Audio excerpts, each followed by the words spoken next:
This is such a wonderful gathering, isn't it? I'm so glad we're all here together. Episode 75 के साथ drama मेरी बहू एक कहानी को ऐसे भावनात्मक मुकाम पर ले आता है जहां दर्द, इम्तिहान, माफी, टूटन और उम्मीद सब एक साथ दिल पर दस्तक देते हैं। ये एपिसोड सिर्फ घटनाओं का सिलसिला नहीं, बल्कि इंसान की सहन शक्ति, रिश्तों की अहमियत और ईश्वर पर भरोसे की एक गहरी परीक्षा बनकर सामने आता है। शुरुआत से ही माहौल इतना भारी है कि दर्शक हर सीन के साथ खुद को किरदारों के दर्द में शामिल महसूस करता है और अंत तक पहुंचते पहुंचते आंखें नम होना लगभग तय हो जाता है। एपिसोड की शुरुआत एक मां की चीख और बेबसी से होती है। बच्चे का तेज बुखार, आंखों का बंद हो जाना और अस्पताल ले जाने की हड़बड़ी, ये कुछ पल ही पूरे एपिसोड का टोन सेट कर देते हैं। यहां मेरी बहुए दर्शक को यह एहसास दिला देता है कि अब कहानी किसी छोटी उलझन की नहीं, बल्कि जिंदगी और मौत के बीच खड़ी एक मासूम जान की है। मां का यह कहना कि उसे नहीं पता उसके बच्चे को क्या हो गया, दिल को अंदर तक हिला देता है। इसके बाद जो सच्चाई सामने आती है वो किसी भी माता पिता के लिए सबसे बड़ा सदमा हो सकती है।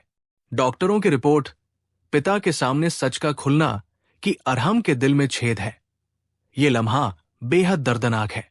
पिता का अवाक रह जाना, सवालों की बौछार और फिर ईश्वर की तरफ रुख करना इस सीन को बेहद प्रभावशाली बना देता है। मां का यह सवाल कि क्या उसके गुनाहों की सजा उसका बच्चा भुगत रहा है, हर उस औरत की आवाज बन जाता है जिसने कभी अपने बच्चे के लिए खुद को दोषी ठहराया हो। पिता का जवाब इस एपिसोड की सबसे सुकून देने वाली बातों में से एक है। वो इसे सजा नहीं बल्कि इम्तिहान कहता है और मां को ये यकीन दिलाता है कि मां की दुआएं पहाड़ भी हिला सकती है। यहां यह रिश्ता सिर्फ बाप बेटी का नहीं रहता, बल्कि आस्था और भरोसे का रिश्ता बन जाता है। पिता का यह कहना कि उसका गुस्सा कभी दिल से नहीं था और वो हमेशा अपने बच्चों के साथ खड़ा रहेगा, इस मुश्किल घड़ी में एक मजबूत सहारा बनता है। इसी भावनात्मक बहाव के बीच कहानी अचानक एक बेहद कड़वे टकराव की तरफ मुड़ती है। बहू और फबीहा के आमने सामने आने का सीन इस एपिसोड का सबसे तीखा और असहज करने वाला हिस्सा है। जिस बच्चे को दुनिया में आने से पहले ही छीन लिया गया, उसका दर्द शब्दों में बयान नहीं किया जा सकता। बहू का यह कहना कि फबीहा ने उसका बच्चा उससे छीन लिया और फिर भी उसे बद्दुआ न देकर उसके बच्चे के लिए दुआ करना, ये इंसानियत की एक बेहद ऊंची मिसाल बन जाता है। ये सीन साबित करता है कि सच्ची मां वही होती है जो अपने दर्द से ऊपर उठकर किसी और के बच्चे के लिए भी दुआ कर सके। फबीहा का टूट जाना, उसका अपराध बोध और ये एहसास कि शायद उसका बच्चा उसकी ही गलतियों की सजा भुगत रहा है, ये सब उसके किरदार में एक बड़ा बदलाव दिखाता है। जब वो जैन को बहू को सौंपने का फैसला करती है और ये मान लेती है कि वो एक मां की तरह उसे वो प्यार नहीं दे सकती, तब ये एपिसोड एक नए मोड़ पर पहुंच जाता है। ये कदम सिर्फ एक बच्चे को सौंपने का नहीं, बल्कि अपने अहंकार, जलन और गलतियों को छोड़ने का कदम है। दूसरी तरफ अलमीर का दर्द भी इस एपिसोड में गहराई से उभरता है। एक पिता का अपने बच्चे को दर्द में देखकर टूट जाना, खुद को बेबस महसूस करना और ये सोचना कि जिंदगी की सारी कीमतें उस एक दर्द के आगे बेकार लगती है। ये सीन बेहद सच्चा और दिल को छू लेने वाला है। दोस्तों का साथ, हौसला और ये यकीन दिलाना कि इलाज हो जाएगा, इस अंधेरे में थोड़ी सी रोशनी भर देता है। इसी भारी माहौल के बीच कहानी एक उम्मीद भरे ट्रैक की तरफ बढ़ती है। पुरानी दुकान की चाबियों का मिलना, ये सिर्फ एक दुकान नहीं, बल्कि एक पिता के सपनों, इज्जत और पहचान की वापसी है। भाइयों का एकजुट होना, अपनी जमा पूंजी, नौकरी और कुर्बानी देकर पिता का सपना पूरा करना, इस एपिसोड को भावनात्मक रूप से बेहद मजबूत बना देता है। ये सीन बताता है कि जब परिवार एक साथ खड़ा हो जाए तो सबसे टूटा हुआ सपना भी फिर से जिंदा हो सकता है। पिता का अपनी गलतियों को मानना, बेटों से माफी मांगना और ये वादा करना कि अब सब मिलकर घर और दुकान को संभालेंगे, रिश्तों की मरम्मत का सबसे खूबसूरत पल बन जाता है।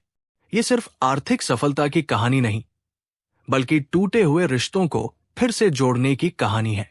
मेरी बहुएं यहां साफ तौर पर यह संदेश देता है कि घर की असली नींव ईंट पत्थर नहीं, बल्कि भरोसा और एकता होती है।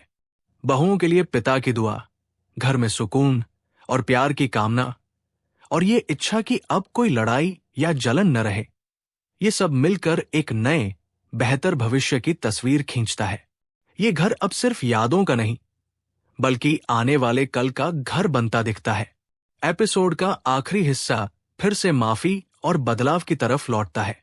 फबीहा का गुनाह कबूल करना, बहू से माफी मांगना और जैन को उसे सौंप देना, यह कहानी का सबसे बड़ा भावनात्मक मोड़ है।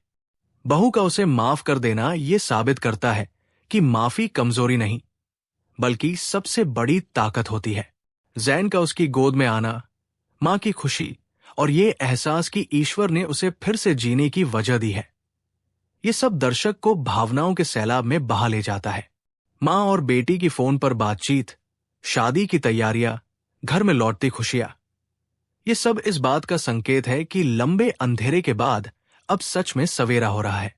हालांकि शाहवीर और ईमान के बीच की दूरी ये याद दिलाती है कि हर जाम एक एपिसोड में नहीं भरता, लेकिन ये भी साफ है कि कहानी अब उम्मीद की दिशा में आगे बढ़ रही है।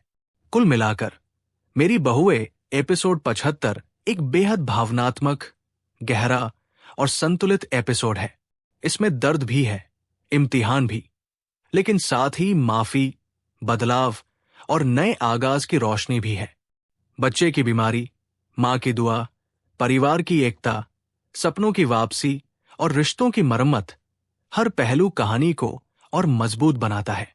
एपिसोड खत्म होते होते दर्शक यही महसूस करता है कि चाहे जिंदगी कितनी भी कठोर क्यों न हो, अगर दिलों में सच्चाई और दुआएं हों, तो हर अंधेरी रात के बाद एक उजला सवेरा जरूर आता है।